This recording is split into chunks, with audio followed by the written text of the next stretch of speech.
ఈ movie start అయినప్పుడు project అనే ఒక పేరుతో స్టార్ట్ అయ్యేది. అవునండి. ఈ మూవీ ఫస్ట్ చిరంజీవి దగ్గరికి వెళ్ళి ఈ కథ నారేషన్ చేశారు కదా? లేదండి, చిరంజీవి దగ్గర నుంచి ప్రభాస్ దగ్గరికి వెళ్ళారంటే మీకు లేదు, వెళ్ళలేదండి. Okay okay. అశ్విన్ గారు ఈ సినిమాలో అశ్విన్ గారు నాగశ్విన్ గారు అశ్విన్ గారు ఇక్కడ sir Ashwin sir sir hi అండి. హాయ్ బాగున్నారు సార్? బాగున్నాను సార్.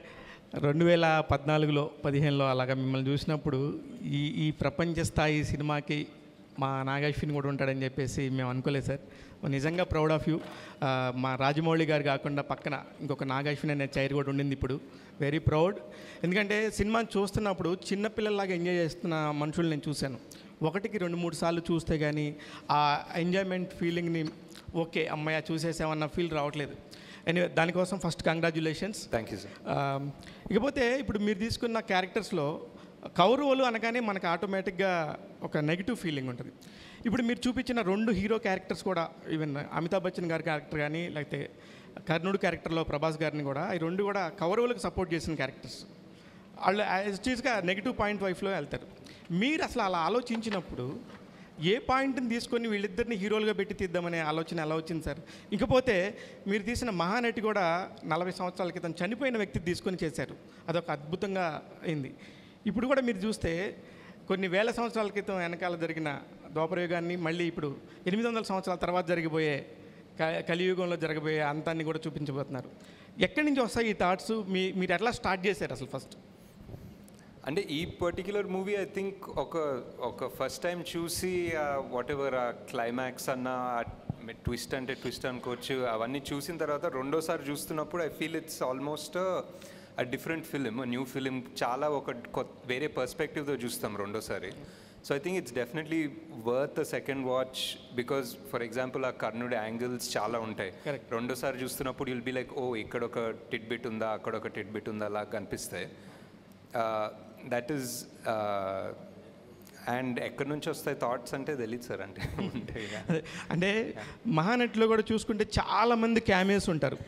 అంటే మీరు ఎప్పుడైనా చిన్నప్పుడు సినిమాలు చూసినప్పుడు అరే ఒక కొత్త స్టార్ని చూసినప్పుడు అరే ఈయన as an audience I maybe it's interest, maybe it's fun, నాకు ఇష్టమేమో సార్. మేబీ సడన్లీ ఒక క్యామియో లాగా ఎవరో తెలిసిన ఆయన వస్తే సినిమాలో ఒక it feels exciting. It's like one little bridge between this world and that world లాగా అనిపిస్తుంది. ఈ సినిమాలో కాన్షియస్లీ అన్నీ పెట్టుకోలేదంటే for example like Vijay is a cameo అనుకోవచ్చు, but also you need somebody to play Arjuna. So it's a role. So it is a role. అంటే Vijay I cast as a role properly, not as a guest thing anything. కల్కి యూనివర్స్లో 2nd, 3rd కూడా రాబోతున్నాయి. ఒకటి next వచ్చి question, Pawan Kalyan and Chandrababu Naidu garu అక్కడ government form చేయకపోతే ఆంధ్రప్రదేశ్లో ఇప్పుడు ఈ టికెట్స్ రేట్స్ ఇంత హైక్ ఇచ్చేవాళ్ళు అయి ఉండకపోయిండొచ్చు, లేకపోతే ఇంత నంబర్స్ మీకు వచ్చి ఉండకపోవచ్చు. దీనికి సంబంధించి మీ అభిప్రాయం ఏంటి? అదంతా అవలే కదా సార్, హ్యాపీగా ఉన్నాం బేసిక్లీ. అదంతా అవలేదు కాబట్టి సాటిస్ఫాక్టరీ. నాగశ్విన్ గారు హాయ్. ఇక్కడ హాయ్ సార్, ఈ సినిమాలో వైజయంతి మూవీస్లో అవడే సుబ్రహ్మణ్యం దగ్గర నుంచి యాక్ట్ చేసిన వాళ్ళు అందరూ ఉన్నారు. నాని, నవీన్ పోల్శెట్టి ఎందుకు లేరు? 1 question. And second one, release రోజున చాలామంది అంటే సోషల్ మీడియాలో కావచ్చు ఎక్కడైనా కర్ణుడి కంటే అర్జునుడే గొప్ప అన్నట్టు ఒక డిబేట్ నడిచింది. వీటికి మీరేమంటారు? అంటే ఆ డిబేట్ రావడం అనేది చాలా మంచిది అనిపిస్తుంది సార్ బేసిక్లీ. ఎందుకంటే అది ఒక దాని గురించి ఆర్గ్యూ చేస్తుంటే సడన్లీ ఇంకొకటి తవ్వుతారు. సడన్లీ మహాభారతము అండ్ ధర్మం అధర్మం గురించి ఫైట్ చేస్తూ ఉంటారు. సో అది మంచిది అనిపిస్తుంది. అండ్ నాని, నవీన్ ఈ సినిమాలో ఈ పార్ట్లో కుదరలేదు, బట్ డెఫినెట్లీ ఎక్కడ ఛాన్స్ దొరికితే అక్కడ పెట్టేస్తాను సార్. హాయ్ నాగశ్విన్ గారు, సార్. ఇది నాగశ్విన్ గారు కల్కి కథ అనుకోవచ్చా? మహాభారతం కాకుండా పూర్తి అంతే మొత్తం మీదే. ఈ టైటిల్ దొరికింది కాబట్టి నాగశ్విన్స్ కల్కి అని పెట్టిన అవసరం. ఇప్పుడు భారతంలో కృష్ణుడికి అశ్వత్థామకి పునర్జన్మ ఉంది, కర్ణుడికి లేదు. దాన్ని మీరు ఎలా తీసుకున్నారు? ఎక్కడి నుంచి అడాప్ట్ చేశారు? వీరమరణం పొందిన వాళ్ళంతా మోక్ష ప్రాప్తి పొందుతారని ఉంది భారతంలో. మన ప్రవచనకర్తలు కానీ పెద్దవాళ్ళ పుస్తకాలు కానీ ఈ కర్ణుడినే ఎంచుకోవడం కారణం ఏంటి? Part 2 sir. Part 2 okay. అయితే శంబాల నగరం అనేది కూడా ఉంది ఆల్రెడీ. అక్కడ అతీంద్రమైన శక్తులు, మనుషులు ఉన్నటువంటి వ్యక్తులు, యోగులు, సిద్ధులు ఉన్నటువంటి ఉంటారు. అవును. సార్ మరియమ్మ, తర్వాత ఇంకా క్రిస్టియన్స్ పేర్లు 3 వస్తాయి. దేశంలో వివిధ దేశాల యొక్క మిగతా వాళ్ళు కూడా చాలామంది ఉన్నారు. టిబెటియన్స్ కానీ రకరకాల కానీ వీళ్ళందరూ అసలు ఎందుకు పెట్టడం కారణం ఏంటి? అంటే నాకు శంబాలా అనే కాన్సెప్ట్ చాలా ఇంట్రెస్టింగ్ ఎందుకు అనిపిస్తుంది అంటే సార్, శంబాలా అనేది మనం అనుకుంటాము అండ్ మన కల్చర్లో, మన హిందూ రిలీజియన్లో ఉంది, టిబెటన్లో ఉంది. టిబెటన్స్ కూడా శంబాలా అంటారు, షాంగ్రిలా అంటారు. పర్షియన్ రిలీజియన్లో వాళ్ళకు ఒక సిమిలర్ ఐడియా ఉంది. వాళ్ళకు కూడా సేమ్ ఒక హిడెన్ ప్లేస్, వాళ్ళు కూడా మౌంట్ కైలాష్ దగ్గరే అనుకుంటారు. సో ఇంత వివిధ జాగ్రఫీస్, వివిధ లాంగ్వేజెస్, కల్చర్స్లో శంబాలా అనే పేరే ఉందనేది నాకు చాలా ఇంట్రెస్టింగ్ అనిపించింది. ఓకే.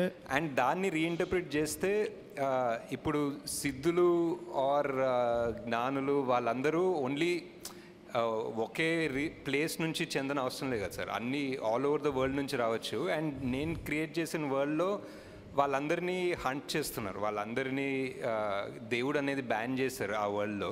సో వాళ్ళందరూ ఎక్కడో దాక్కోవడానికి, తలదాచుకోవడానికి ఒక ప్లేస్ కావాలి. అండ్ ఆ ప్లేస్ శంబాలా ఎందుకు కాకూడదు అన్న థాట్ ప్రాసెస్ నుంచి వెళ్ళాను సార్. అంటే పేర్లు కూడా కొంచెం ఇదిగా ఉన్నాయి, ఎందుకు అలా పెట్టారు? మరియమ్మ, జాన్ ఏదో 2-3 క్రిస్టియన్స్ పేర్లు ఉన్నాయి. ఎవరు సార్? మరియం అని ఉంది సార్. మరియం అనేది యాక్చువల్లీ అన్ని లాంగ్వేజెస్ దాన్ని బేస్ చేసుకుని పెట్టుకున్నాం సార్. ఇంకోటి వాళ్ళు అతి శక్తులు ఉన్నప్పుడు దేనికోసం పోరాడుతుంటారు? అతీంద్రియ శక్తులు ఉందని పెట్టలేదు సార్. కొన్ని కథలో ఒరిజినల్ అంటే కొంతమంది అంటారు సార్, అది కూడా కల్పితమే కదా సార్, బికాజ్ ఎవరు శంబాలాకి వెళ్ళలేదు. సో వాళ్ళు ఆ శంబాలలో ఉన్న వాళ్ళకి అతీంద్రియ శక్తులు ఉన్నాయని మనకు తెలీదు. అది ఒక ఇంటర్ప్రిటేషన్, ఇది నా ఇంటర్ప్రిటేషన్. నాగేశ్వర గారు ఇక్కడ సార్. హాయ్ సార్, కల్కిలో కమల్ హాసన్ గారిని చూపించిన 2 సీన్స్ కానీ అదిరిపోయాయి. అంటే ఆయన క్యారెక్టర్ని పూర్తిగా ఇంట్రడ్యూస్ చేయరు. అంటే ఆయన బిహైండ్ స్టోరీ కానీ ఏదైనా సరే ఆయన పాత్రతో ఏమైనా ప్రత్యేకంగా సినిమా చేయాలనుకుంటున్నారు, ఒకవేళ పార్ట్ 2లోనే ఆ మొత్తం కథ చెప్పాలనుకుంటున్నారా? ఇంకోటి, కల్కిలో ఆయన క్లైమాక్స్లో శ్రీశ్రీ గారి కవిత చెప్తారు. ఆ థాట్ ఎందుకు వచ్చింది ఆయనతో, ఆ యాంగిల్లో దాన్ని చెప్పించాలనేది? అంటే చాలా బాగుంది అనిపించింది, అందుకే చెప్పించాను. అండ్ ఆల్సో ఆ వర్డ్స్ అండ్ దట్ లైన్ చాలా సెట్ అయింది. ఒక కొత్త ప్రపంచం సృష్టిస్తాను, భూకంపం సృష్టిస్తాను అని చెప్పేది ఆల్మోస్ట్ యస్కిన్ ఫిలాసఫీ కూడా అదే అనిపించింది. అండ్ ఇంకా కమల్ హాసన్ గారి గురించి పెద్దగా చెప్పే అవసరం లేదు. నేను సగం చెప్పిన దాన్నే ఆయన 100-110% తీసుకెళ్తారు. సో దట్స్ పార్ట్ 2 చేస్తారు సార్. పార్ట్ 2లో చూస్తారు ఫుల్గా. సార్, ఈ తెలుగు వెర్షన్ సంబంధించి ఒక చిన్న విమర్శ ఏంటంటే డైలాగ్స్ ఏదో కావాలని వేరే వాళ్ళు చెప్పించారన్నట్టుగా ఉంది. ఎందుకంటే పర్ఫెక్ట్గా మన తెలుగు డిక్షన్ లాగా కాకుండా ఫ్యూచర్లో దానికోసం చెప్పించారా, లేదంటే కావాలని అది చేసిన? లేదా, డెఫినెట్లీ ఒక కపుల్ ఆఫ్ క్యారెక్టర్స్ డబ్బింగ్ వాళ్ళ ఒరిజినల్ వాయిసెస్ తోనే చెప్పించాను. అండ్ మేబీ ఈసారి అంత దగ్గర కూర్చొని, లైక్ మహానటిలో కూడా ఆల్మోస్ట్ ఎవ్రీబడి ఒరిజినల్ వాయిసెసే చెప్పారు, ఎవరు డబ్బింగ్ ఆర్టిస్ట్ చెప్పలేదు. ఈ సినిమాలో కూడా అదే ట్రై చేద్దాం అనుకున్నా, బట్ మేబీ లాస్ట్ మినిట్ తొందర వల్ల ఆ ఫినిషింగ్ రాలేదు, కొంచెం మరీ పట్టి చెప్పినట్టుండే. డెఫినెట్లీ అది మాకు కూడా అనిపించింది. బట్ జస్ట్ వాంటెడ్ ఎవరైనా యాక్టర్ యాక్ట్ చేస్తున్నప్పుడు వాళ్ళ డబ్బింగ్ చెప్తే ఆ పర్ఫార్మెన్స్ 100% ఉంటుందని నా బిలీఫ్. ఇప్పుడు వేరే వాళ్ళు డబ్బింగ్ చెప్పి వాళ్ళు యాక్టింగ్ చేస్తే ఎప్పుడు ఒక నాట్ 100% అనిపిస్తుంది. బట్ సార్, అలాగే అమితాబ్ బచ్చన్ గారి క్యారెక్టర్ సార్ దాదాపు సర్కార్ తర్వాత ఆ రేంజ్లో ఆయన హీరోయిజన్ వాడుకున్న సినిమా ఇదే అంటున్నారు అందరూ.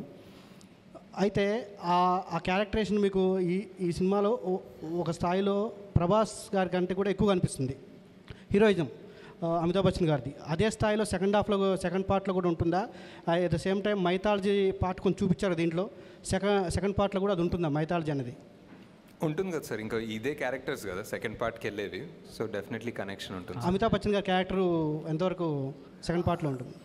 ఉంటారు సార్, సేమ్ ఇక్కడ అలా పైన చూస్తున్నారు, నెక్స్ట్ కట్ చేస్తే మళ్ళీ అక్కడ నుంచి కంటిన్యూ అవుతారు.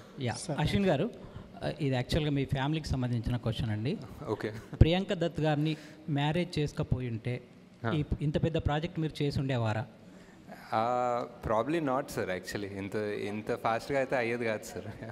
ఇంకొకటి సార్, యాక్చువల్గా దత్ గారికి చాలా కమ్యూనిటీ ఫీలింగ్ అనేది ఎక్కువ, ఆయన ఒక ఇంటర్వ్యూలో కూడా చెప్పాడు. అదే మీరు ఆల్రెడీ డిసైడ్ అవుతున్నా? నో. సో అంటే ఒక ప్రౌడ్ సన్నిన్ లాగా ఆయన మీకు ఇచ్చిన కాంప్లిమెంట్ ఏంటి? అంటే ఆయనకి యాక్చువల్గా నా కమ్యూనిటీ వాళ్ళు రాలేదే అల్లులుగా ఇద్దరికని ఒక ఇంటర్వ్యూలో ఓపెన్గా చెప్పాడు ఆయన. సో మీరు అంటే ఒక కొడుకులాగా, అంటే ఆయనకి ఒక వారసుడిలాగా అల్లుడు రూపంలో వచ్చి ఇంత పెద్ద సక్సెస్ ఇచ్చారు కదా, ఈ సక్సెస్ని ఆయన ఎలా సెలబ్రేట్ చేసుకున్నాడు, మీతో ఆయన ఏమని చెప్పారు ఈ సినిమా రిజల్ట్ తర్వాత? అంటే ఫస్ట్ ఆఫ్ ఆల్ చాలా ఫస్ట్ గ్రేట్ఫుల్ సార్. అంటే ఫ్యామిలీ అయినప్పటికీ డైరెక్టరే, అండ్ ఆయన 50 years హిస్టరీలోనే కాదు, మేబీ తెలుగు సినిమాలో కూడా one of the most expensive films. And అది కూడా 1 year, 2 years, 3 years, 4 years చేసినప్పటికీ ఆయనకి జస్ట్ ఒక పెద్ద సినిమా, ఒక మంచి సినిమా తీయాలని ఆయనకు ఒక తపన, బేసిక్లీ మోర్ దెన్ మీ. ఆయనకి ఇష్టం ఏదైనా ఒక 100 మందిని పిలిస్తే ఒక జూనియర్ ఆర్టిస్ట్లు ఏదైనా షూటింగ్కి, అవి 100 ఏంటి భయ్యా 200 మందిని పిలవాలి కదా, ఒక గ్రాండ్గా కనిపించాలని ఆయనకు ఒక తపన ఉంటుంది more than me. And just fully grateful అండి అంతే. అండ్ జస్ట్ ఈ సినిమా సక్సెస్ఫుల్ అయ్యి మా ఇన్వెస్ట్మెంట్ ఫుల్గా రావడం అనేది I'm just very thankful basically to God. That's all. Sir Nageshwar గారు, సార్ ఇట్స్ సార్. హాయ్ అండి సార్, కంగ్రాట్స్ సార్. ఒక హ్యూజ్ సక్సెస్ అంటే ఒక సాధారణంగా ఒక సినిమా అంటే ఒక జానర్లో స్టార్ట్ చేస్తారు, ఒక పీరియాడికల్ బ్యాక్ డ్రాప్ కానీ సోషల్ డ్రామా. కానీ మీ సినిమా విషయానికి వచ్చేసరికి ఒకవైపు సైంటిఫిక్ థ్రిల్లర్, ఇంకో మైథాలజికల్, సోషల్ డ్రామా, సో అన్నీ మిక్స్ చేస్తూ ఒక జానర్ని ఒక డిఫరెంట్ వరల్డ్ సృష్టించారు మీరు. ఎప్పుడైనా సినిమా చేస్తున్నప్పుడు అసలు మనం ఏ జానర్ చెప్తాను, ఎలాంటి సినిమా చెప్తాను మనకు కన్ఫ్యూజింగ్ కానీ, అంటే అంత క్లారిటీగా చెప్తానన్న కాన్ఫిడెన్స్ ఎలా వచ్చింది సార్ అసలు మీకు? అది అంటే మనం జస్ట్ ఎప్పుడైనా రాస్తున్నప్పుడు మన రియల్ లైఫ్ అనుకుంటాం కదా సార్. మన రియల్ లైఫ్ ఒక జానర్ ఉండదు యాక్చువల్లీ. మనం ఇంటి నుంచి స్టార్ట్ అయినప్పుడు ఒక జానర్ ఉంటుంది, ఆఫీస్కి వెళ్ళేటప్పుడు ఒక జానర్, ఆఫీస్కి వెళ్ళిన తర్వాత ఒక జానర్ ఉంటుంది కదా. It's always like a mixed thing. ఈ ప్రపంచం సృష్టించినప్పుడు కూడా I don't think we needed to be in one morose, ఒక హెవీ ఇంకా అంతా. అండ్ ఆల్సో నేను ఇప్పుడే చెప్తున్నట్టు I just wanted to make it accessible to kids. ఒక మన పిల్లలు చూసి ఎంజాయ్ చేసి ప్రౌడ్ అయ్యే సినిమా లాగా చేయాలని ఒక చిన్న థాట్ కూడా ఉండే.